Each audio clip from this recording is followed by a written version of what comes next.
અમદાવાદ શહેર એ smart city બની ગયું છે. તેને લઈને જ અમદાવાદ શહેરમાં હવે જે રીતે ઓલિમ્પિક્સ અને કોમનવેલ્થ ગેમ્સની તૈયારીઓ થઈ રહી છે તે અંતર્ગત જ હવે એએમટીએસ પણ તેનું નવીનીકરણ કરી રહ્યું છે અને એએમટીએસ પણ હવે સ્માર્ટ બનવા જઈ રહી છે. એએમટીએસ જેટલા પણ શેલ્ટર આવેલા છે, જે બસ સ્ટોપ આવેલા છે, તેને હવે સ્માર્ટ તરફ લઈ જવાનું એએમટીએસ આયોજન કરી રહ્યું છે. જે રીતે ઓલિમ્પિક્સ ગેમ છે તે ગુજરાતમાં થાય તે પ્રકારની વકી જોવા મળી છે, તો સાથે જ કોમનવેલ્થ ગેમ્સ 2030 છે તેનું યજમાન છે તે ગુજરાત બન્યું છે, ત્યારે તેને પહેલા જ મહાનગરપાલિકા કઈ રીતે સ્માર્ટ બને તે પ્રકારનો પ્રયાસ કરી છે અને સ્માર્ટ અંતર્ગત જ જોઈ શકો છો આજે ઊભો છું.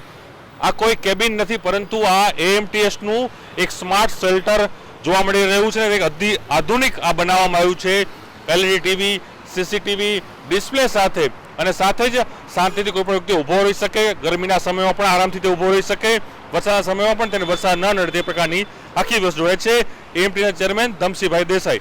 ધમસિંહભાઈ, અમદાવાદ શહેર એ સ્માર્ટ શહેર, હેરિટેજ શહેર તો બની ગયું છે, પરંતુ હવે એએમટીએસની જે બસો અને એએમટીએસના જે બસ શેલ્ટરો છે એ પણ હવે સ્માર્ટ બનવા જઈ રહ્યા છે. શું આની ખાખી ખાસિયતો છે? અમદાવાદ મ્યુનિસિપાલિટી ટ્રાન્સપોર્ટ સર્વિસનું આ એક નવું બસ સ્ટોપનું અત્યારે એક પ્રયોગ કરી રહ્યા છે. આની એક અત્યારે નવું સેન્ટર માટેનું અમે ટેન્ડર બી ફ્લોટ કર્યું છે.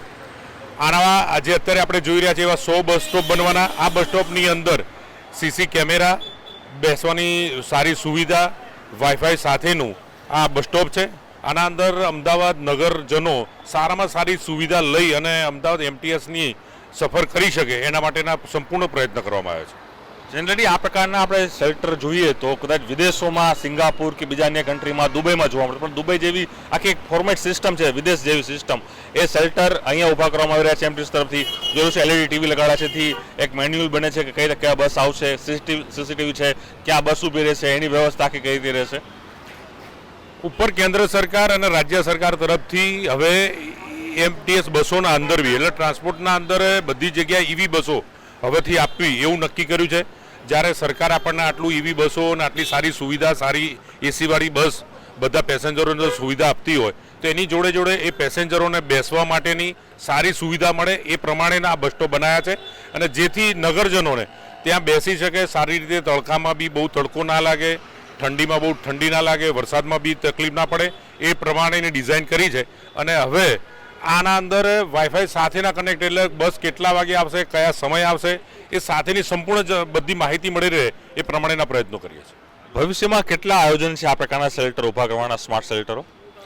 આજ એસએસનું જે અત્યારે જોઈ રહ્યા છે એવા 100 ટોટલ અમદાવાદમાં બનશે, અને બાકીના આવા 700 એ એસએસમાં એટલે પેલા લોખંડના જે બનશે, પણ ડિઝાઇન બધી આજ પ્રમાણેની હશે અને આજ સારી રીતે ઉપર એલઈડી અમુકમાં હશે 100 બસ સ્ટોપ પર, બાકીની જાહેરાત સાથેના પણ બધી જ બાકીની વાઈફાઈ, કેમેરા અને એલઈડી જે સ્ક્રીન છે એ બધામાં હશે. પહેલી વખત કોઈ સીસીટીવી સજ્જ આપણું એએમટીએસનું બસ સ્ટેશન બનશે. આ પ્રથમ જ છે કે જ્યાં બસ સ્ટોપ આપણે સીસી કેમેરા રાખીએ, અને સીસી કેમેરાથી ખાલી પેસેન્જરોને, એમટીએસની બસને એવું નહીં, બાકીના જે અસામાજિક તત્વોની જે પ્રવૃત્તિઓ થોડી ઘણી ચાલતી હોય છે જેના અંદર પોલીસને બી આ કેમેરાથી રાહત રાખી અને સ્માર્ટ સિટીના અંદર ઉપયોગ થશે કે કોઈ બી નાની મોટી કોઈ બી કરતું હોય હરકત તો બી એમાં જાણ થઈ શકશે. ચોક્કસ આમાં તો દ્રશ્ય બતાવીશ, આપણે જોઈ શકો છો કે આ સીસીટીવી છે, એટલે આ સીસીટીવી પણ મૂકવામાં આવ્યા છે. આખું આ જે સ્માર્ટ શેલ્ટર હોમ છે તૈયાર કરાયું છે, એસએસ આખો ઉપયોગ કરવામાં આવી રહ્યો છે. કોઈ પણ વ્યક્તિ સરળતાથી બેસી શકે તે પ્રકારની આખી વ્યવસ્થા છે ઊભી કરવામાં આવી રહી છે. અને આવા ભવિષ્યની અંદર કહી રહ્યું છે કે 800થી પણ વધુ શેલ્ટર જે ઊભા કરાશે, જે કહી શકાય કે અમદાવાદ શહેર જે સ્માર્ટ ટેગ લાગ્યું છે તેને વધુ સ્માર્ટ કરવા માટેનો પ્રયાસ એએમટીએસ હાલ અહીં કરી રહી છે. રણો પટેલનો અહેવાલ, ન્યૂઝ 18 અમદાવાદ.